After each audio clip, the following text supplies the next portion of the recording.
Lei de igualdade. Então, nós estamos dando continuidade à incumbência que eu recebi de falar em todas as leis naturais, as leis divinas. E chegamos na 8ª lei, que nós denominamos Lei de Igualdade. Bastante controverso, né? Porque, em princípio, nós fomos todos seres criados por Deus, e Deus não nos criou iguais? Como é que nós temos tantas diferenças neste mundo em que nós habitamos? Quais são as causas, né? De onde é oriundo todas essas diferenças que nós temos entre os seres habitantes da Terra? E nós vamos ver que tudo como Deus fez tem um propósito e que, para isso, nós fomos criados iguais, mas nós tomamos rumos diferentes.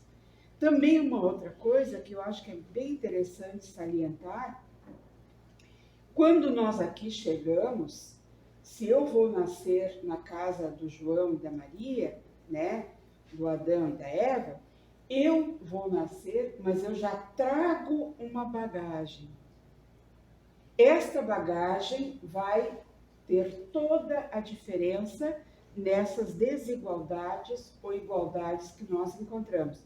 Também nós não podemos esquecer que, enquanto nós estamos no plano espiritual, nós também temos condições de escolher qual é a tarefa que nós vamos tentar seguir, sabendo sempre que o nosso objetivo maior é a nossa evolução.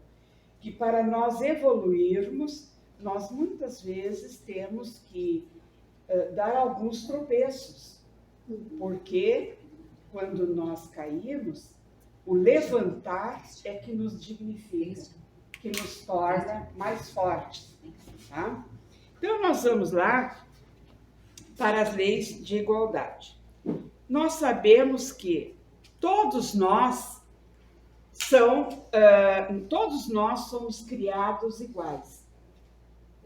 Embora nós tenhamos, como eu falei antes, uma herança, né, uma bagagem anterior. Não esquecendo também que se nós recebemos essa bagagem anterior, nós iremos produzir o nosso legado para levar adiante essa nossa bagagem. Tá? Então, todos nós somos submetidos às mesmas leis naturais. Também, todos nascem igualmente fracos.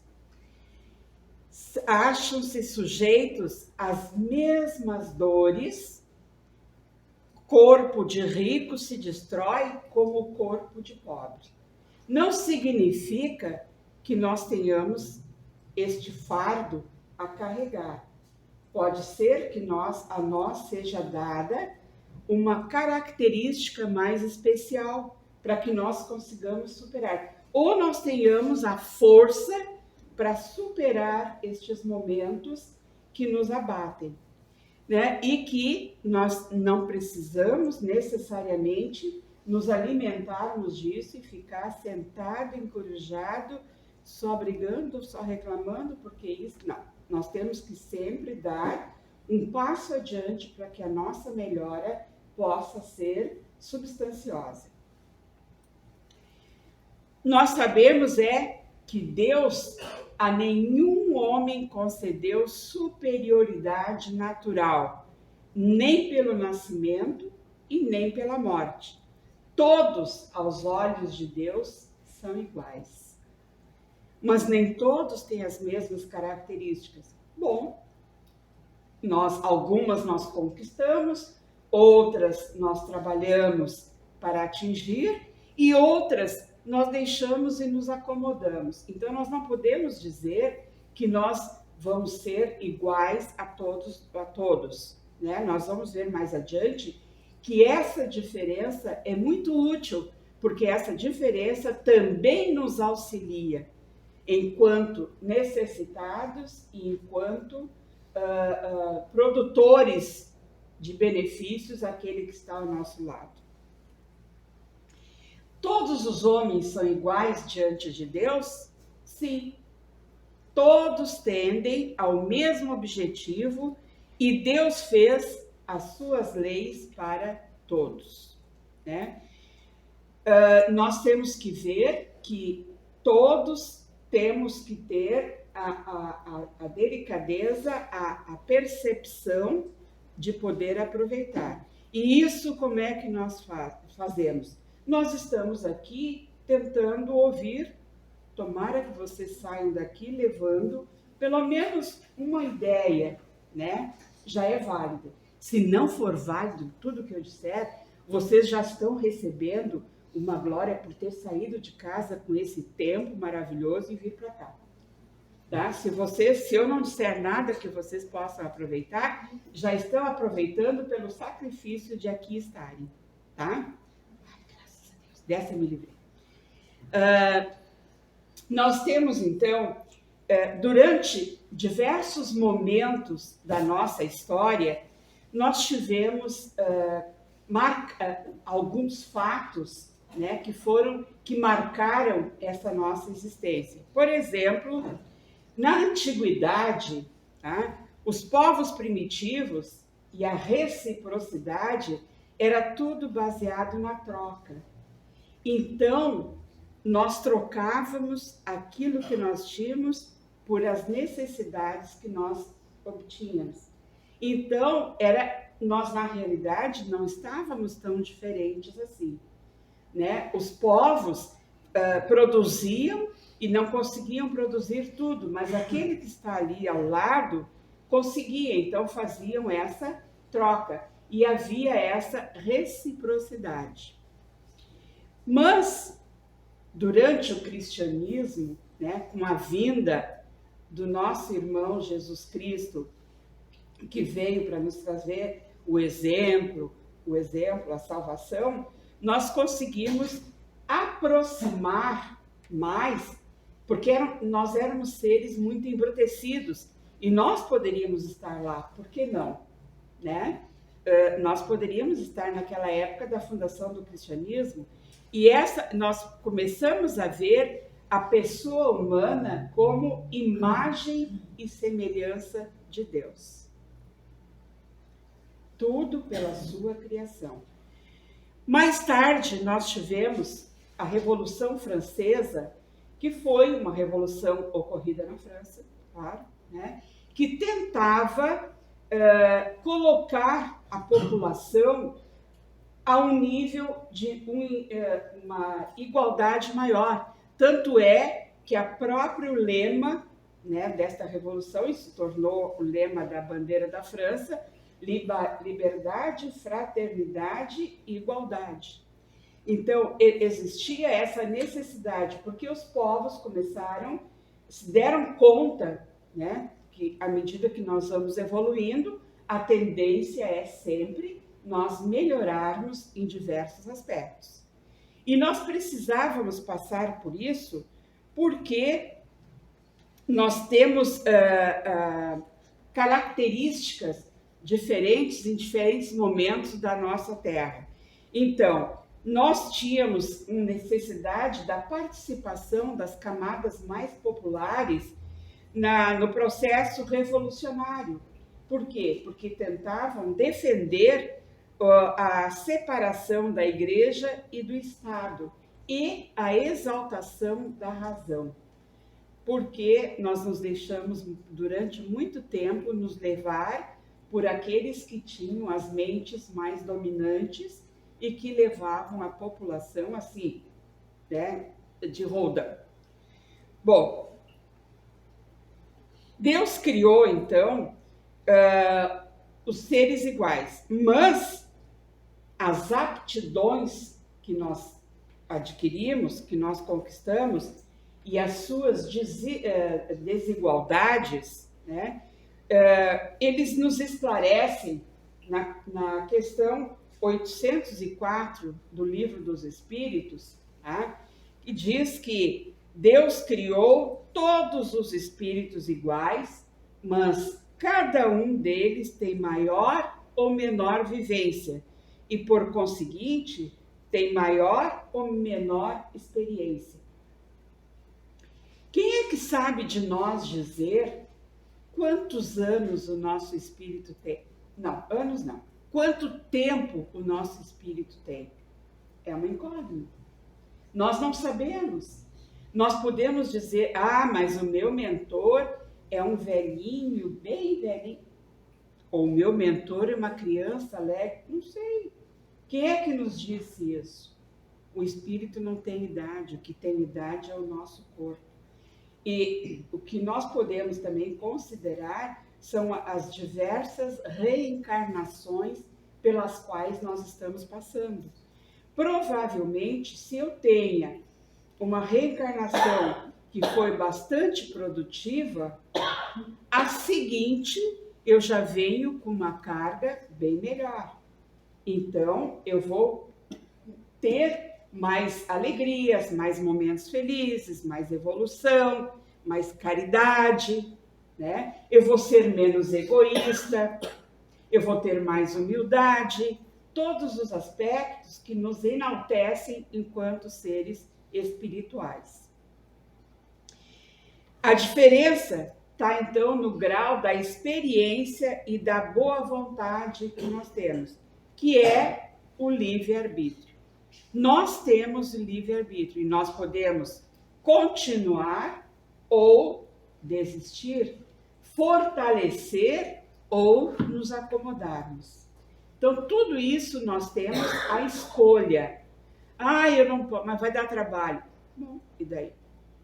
Quero viver na sombra e água fresca? O que eu vou ler? Olha a minha bagagem. Como é que está a minha bagagem? Uns se aperfeiçoam mais rapidamente e estes têm diversas aptidões. Tá? A variedade de aptidões é bastante necessária, porque senão nós nasceríamos criança, aprenderíamos a caminhar, vamos ser alfabetizados, vamos saber ler e escrever, vamos escolher uma profissão e nós vamos ficar naquela ali. Pô, eu hoje sou aposentada, poderia ficar em casa de papo pro ar, né? Acomodada, mas será que eu estaria aqui ainda? Será que a ociosidade já não me teria levado para outro caminho onde eu pudesse oportunizar novamente? Mas para isso eu tenho que querer, né? A gente tem que ser forte, a fim de que cada um possa concorrer aos objetivos da providência, no limite do desenvolvimento de todas as nossas forças, tanto físicas quanto intelectuais. Porque nós desenvolvemos o nosso aspecto físico quando nós crescemos, e aí nós sabemos que nós temos que cuidar do nosso corpo, né? Cuidar do nosso corpo, porque nós temos que ter uma alimentação saudável, nós temos que ter um horário regular para as refeições, para os exercícios, para o sono. E quantas vezes nós caímos fora disso? Nós estamos aperfeiçoando o nosso lado material? Não. Mas também vamos ver se a gente consegue aperfeiçoar o nosso lado moral, o nosso lado espiritual. As diferenças sociais são condições essenciais à nossa sobrevivência, porque as obras das criaturas não são de Deus. Eu recebi a minha condição de um corpo físico e um lado espiritual, mas também, ao mesmo tempo, eu recebi o livre-arbítrio, que eu dele vou fazer aquilo que eu possa saber que é certo ou errado. Mas como é que eu vou saber o que é certo e o que é errado? Gente, nós temos leituras edificantes, nós temos convívio com pessoas maravilhosas, nós temos atitudes, nós temos benefícios que nos são trazidos por aquilo que nós fazemos dentro das mais diversas comunidades, a começar dentro da nossa própria casa. Porque às vezes a gente é um baita cidadão fora de casa e em casa deixamos a desejar. Não é isso que eles querem. Então, a espiritualidade nos instrui na questão 806 do Livro dos Espíritos que tal desigualdade é obra das criaturas, não de Deus, e que vai desaparecer um dia. Quando? Quando a predominância do orgulho e do egoísmo também desaparecerem. Acreditamos mesmo que, não sei se porque nós estamos envolvidos em estudos, em trabalho, em benesses que nós construímos, que parece que as coisas já estão melhores, né? Ah, mas tem muita maldade. Tem. Elas precisam acontecer para que nós nos alertemos para não fazermos igual, tá? O orgulho e o egoísmo, então, são considerados duas chagas, dois malefícios da nossa humanidade. E, através dela, nós temos a desigualdade do mérito. Nós temos também a disparidade das riquezas. Por que nós temos uns que são tão ricos e outros que são tão desprovidos de benefícios materiais? E isso também pode ser uma escolha nossa, no nosso planejamento da reencarnação, ou uma necessidade que nós tenhamos de vir para poder sanar falha ou que nós deixamos em vidas passadas e que agora nós podemos recuperá-las, tá? Então, são as faculdades que são próprias de cada um de nós. E essas características são as nossas aptidões, as nossas paixões, as nossas vocações, é que impedem que tudo isso possa ser distribuído igualmente na sociedade. A respeito dos direitos, nós fomos criados simples e ignorantes. Vocês já ouviram isso e todos nós reforçamos, tá? Mas não podemos esquecer que, como disse Emmanuel no livro O Roteiro, no final, no capítulo 33, ele disse que o Espiritismo, confirmando o Evangelho, vem amparar o homem e convidá-lo a aprimorar-se e engrandecer-se consoante com a sabedoria da lei que determina a cada um segundo as suas obras. Nós precisamos levar esta conquista adiante, tá? Deus deu, então, a inteligência para que todos nós possamos desenvolver. E junto com o livre-arbítrio, né, com a nossa boa vontade, nós chegaremos lá.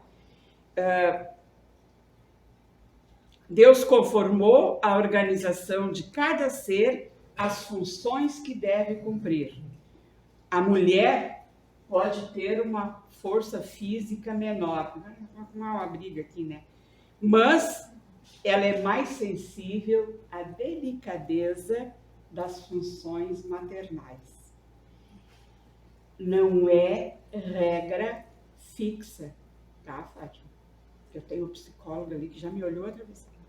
Não é uma regra fixa, é uma determinação geral.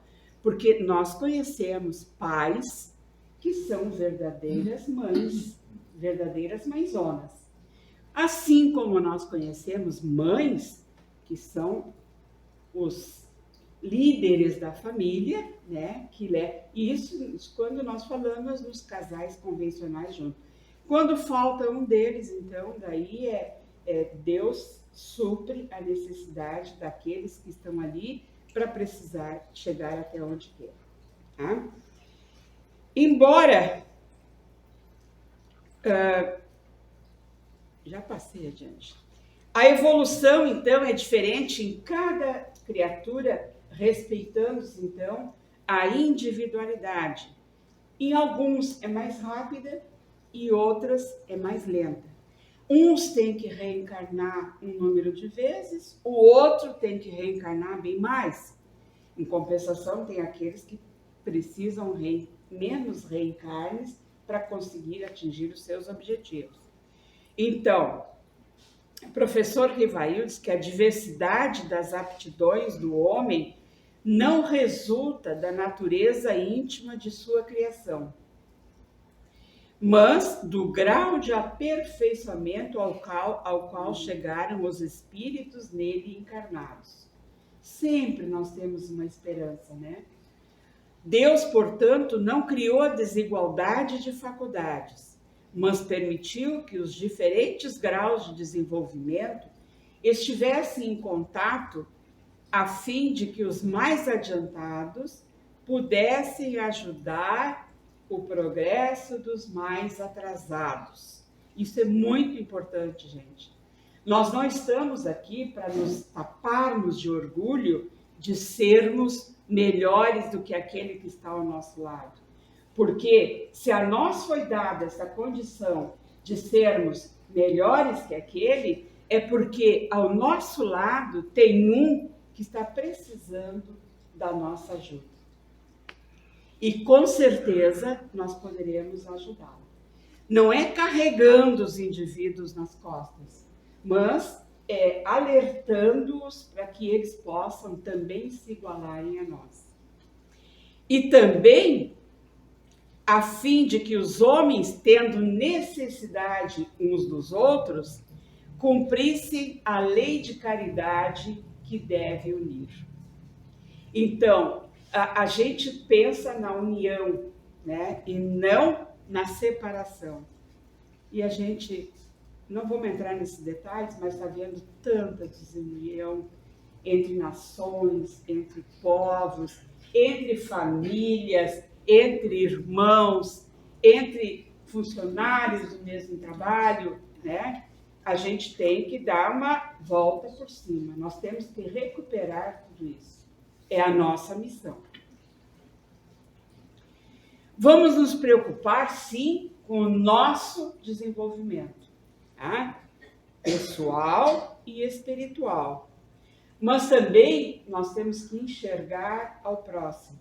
Aquele que está ao nosso lado, não quer dizer que fisicamente, ele às vezes pode estar ao nosso lado numa necessidade a quilômetros de distância, mas que eu sei que eu posso ser útil. Hoje em dia nós temos a nosso favor a internet, gente. A internet nos possibilita destruir ou engrandecer aquele que está necessitado. Nós temos que nos colocar no lugar do próximo, auxiliando e amparando o próximo. Essas necessidades são muito grandes. Tá? E, embora nós tenhamos partido do mesmo ponto da nossa gênese, da nossa criação, a evolução, então, é diferente em cada criatura.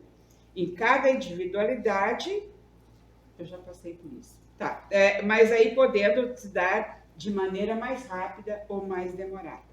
Então, por que Deus não outorgou a todos os homens as mesmas aptidões? Será que nós seríamos mais felizes pensando todo mundo igual, sendo todo mundo igual? Será que é essa a falta da nossa felicidade? A igualdade física, moral em todos nós? Não. Nós temos, o professor Rivail diz que a diversidade das aptidões do homem não resulta da natureza íntima de sua criação, mas do grau de aperfeiçoamento ao qual chegaram os espíritos nele encarnados. Deus, portanto, não criou desigualdades de faculdades, mas permitiu que os diferentes graus de desenvolvimento estivessem em contato, a fim de que os mais adiantados pudessem ajudar o progresso dos mais atrasados. E também a fim de que os homens, tendo necessidade uns dos outros, cumprissem a lei de caridade que deve nos unir.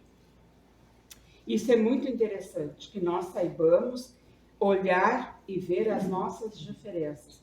Até porque, gente, se eu encontro alguém que está em melhores condições do que eu, isso pode ser, se eu for uma criatura já mais evoluída, eu posso tentar chegar até lá, mas de uma maneira tranquila, sem ofender, sem mexer, sem ferir nenhum dos ensinamentos de Jesus. Então, nós temos um papel, enquanto cristãos, de preocupar-nos com o desenvolvimento pessoal e espiritual. Isso aqui já foi visto. Não nos façamos de cegos, surdos, insensíveis ao sofrimento alheio. Jamais nos esqueçamos que a já referida divisão do pão e do peixe, lembram daquela passagem em que Jesus fez a divisão, a multiplicação do pão e do peixe, de que a caridade para com as demais criaturas resumem imprescindíveis ações trazidas e ensinadas pelo Mestre Divino, para que o nosso progresso em todos os sentidos seja realizado e que o orgulho e o egoísmo somente atrasam a nossa evolução rumo às instâncias superiores da espiritualidade, consequentemente, de nós mesmos. E aí, para finalizar, eu encontrei aqui uma frase assim, meio que parece que perdi, mas me saltou aos olhos e eu achei: Deus experimenta o pobre pela resignação